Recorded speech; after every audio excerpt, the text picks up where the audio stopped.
بسم الله الرحمن الرحيم.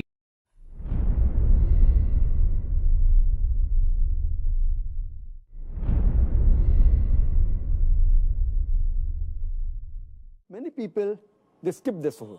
Some people, they have an early suhoor. That is, they have the suhoor 1 or 2 hours before the Fajr time. In fact, suhoor is a blessing. Every Muslim should have it. And the Prophet said, we should delay the suhoor as much as possible. We should have it till just before the Fajr time.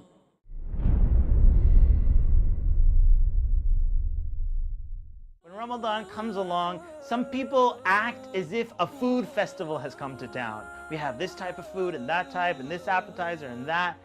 And Ramadan is actually a month of fasting. That means that the month is not about eating. The month is actually about feeding the needy people, putting in the effort. The Prophet ﷺ said, whoever feeds a fasting person gets the reward of that fasting person with the same reward without taking away from that fasting person. So this Ramadan, don't focus so much on attending all these food festivals, focus on feeding the needy.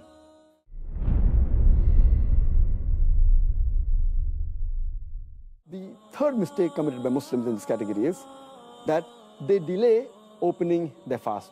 They delay the iftar. And our Prophet ﷺ said that the people will be good as long as they hasten in breaking the iftar. That means immediately after sunset, they should break the iftar.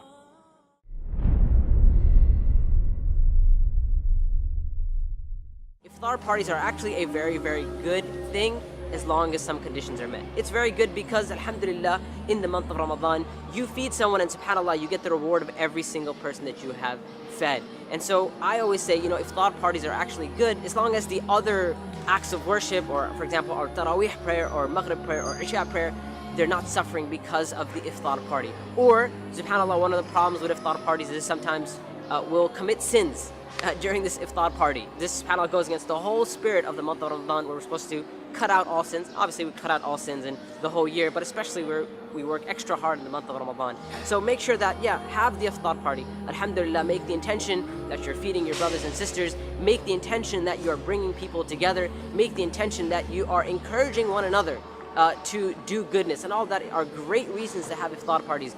But just make sure that the iftar party is not causing you, like I said, delay your Maghrib, or not pray Isha, or delay your Taraweeh, or not pray Taraweeh at all.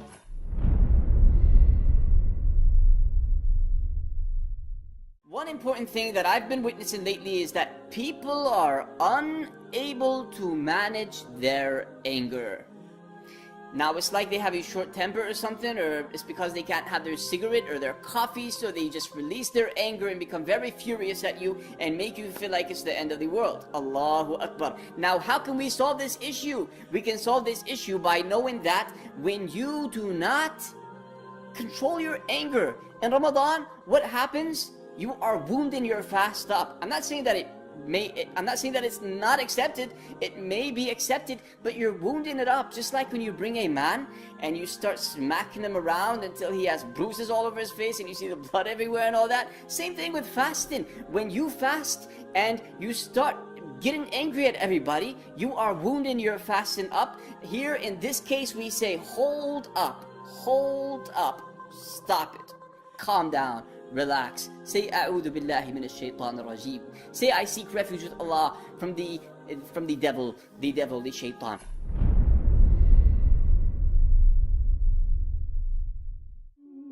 During the month of Ramadan, you will find the masjids completely packed out during Taraweeh prayers, which is amazing.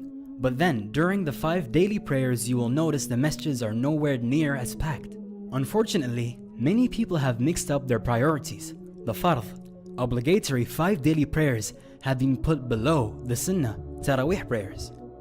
Although nobody can deny the importance of the Taraweeh prayers, which comes with an abundance of rewards and blessings, the 5 daily prayers will always be greater and above all the sunnah or optional prayers.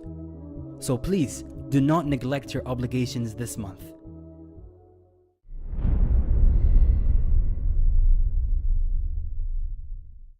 This world, addiction to the things of this world, is a curse. So we do need to handle our devices for social media in a very positive and calculated way. We can't just do it whenever we feel like, however we feel like. So we have the choice of either making our social media experience something which is going to be on our scale of good deeds, or something which is not going to be on our scale of good deeds. We have to decide beforehand. We're already caught up. We can't live without our phones.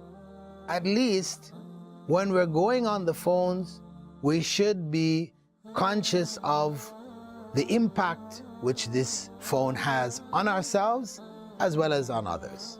There's so much information there, so much corruption there. Some people call it, instead of the internet, they call it the fitna net. So we best should say Bismillah before we even get on. Before we turn it on and start, we say Bismillah. Now, if we're not able to say Bismillah, this is telling us something. We're going on with the wrong intention. There's no harm in keeping contact with your friends, your circle, certain programs, etc. There's no harm, but we have to make sure that whatever we are interacting with is from the halal.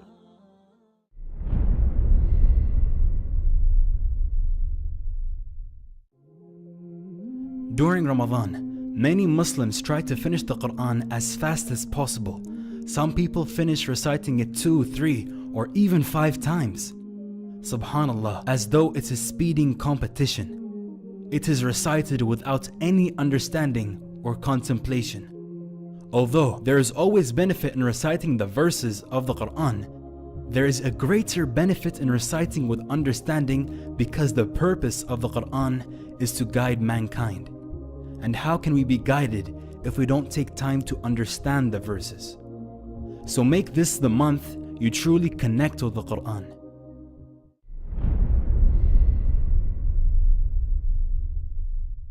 The purpose of Ramadan is to reconnect the believer to the Book of Allah like they're starting over. And the reason that's important is because the believer is supposed to reconnect humanity with the Book of Allah. The way we do that in Ramadan, the way the first generation did that in Ramadan, the Prophet ﷺ institutionalized additional prayers. Umar bin al-Khattab saw that people might lose out on that, so he made it into congregational, what we call the Taraweeh prayer, yeah? And it became an institution in this ummah. Now that institution, if you imagine the Sahaba, every time they stood in prayer and they heard Baqarah, Ali Imran, Nisa being recited, they heard the message and they understood the message. They appreciated the miracle, all in the Salah. All in the Salah. You know, sometimes you hear a powerful lecture. For them, standing in the Salah is hearing a lecture from Allah. That's what it was. They were listening to a khutbah, a maw'idha from Allah when they're standing in prayer, yes? And that was the institution. It was supposed to reconnect us with Allah Azza wa Jal in the most beautiful of ways. Okay, a few centuries later, we also have the Taraweeh prayer. Is there a difference between the way we conduct our prayers today and the spirit of those prayers of Umar bin Khattab radiallahu ta'ala anhu? There's a fundamental difference. The vast majority of you and me that are standing behind the Imam as he's reciting the word of Allah are not hanging over every word, lost and mesmerized in reflection. Rather, we are wondering, was that the first or the second? Are we on 14 or on 15? When is the ruku' coming? If the Imam takes so much as a long breath, you're like, and then he goes on to the next time, like, oh, okay. You know, some of my friends that lead Taraweeh, they're on purpose, when they get to Ayatul Kursi, they take a pause. Allahu La ilaha illahu al-hayyul qayyum. And everybody's like, oh yeah, oh God, I thought it was Allahu Akbar. You know, what I'm trying to get at, besides the joke, is there's a tragedy in the ummah. This month was supposed to genuinely reconnect us with the guidance and the appreciation and the awe of the Quran, so it can separate right and wrong for us again. But today, our relationship with the Quran has been reduced to an artificial one, where we stand in prayer and the vast majority of us don't know what's being recited. We run after the best reciter and stand behind them and wonder why the person next to us is crying. And some people are crying because they don't understand. And that's a good thing. That's a beautiful thing by itself. But then there are just a few that understand and they're moved. Sometimes the Imam himself is moved. And then we're completely okay with the culture that even the one leading us in prayer has no idea what they're reciting. And we're okay with that. We're okay with that. We've accepted that as a tradition. Yeah? Is there something wrong with this? You see some problem? We have violated the spirit of Ramadan so badly on every account. On every account. And then on top of that, if you didn't finish the recitation of the entire Quran, that's why we got to speed it up in the last few days. And there's complaints about this reciter is reciting too slowly. Who cares about finishing the Quran in Ramadan? I'd rather we pray less, but pray with attention and pray with awe. Pray with understanding. Get some guidance for it. Reflect. That's what the spirit of this prayer was supposed to be.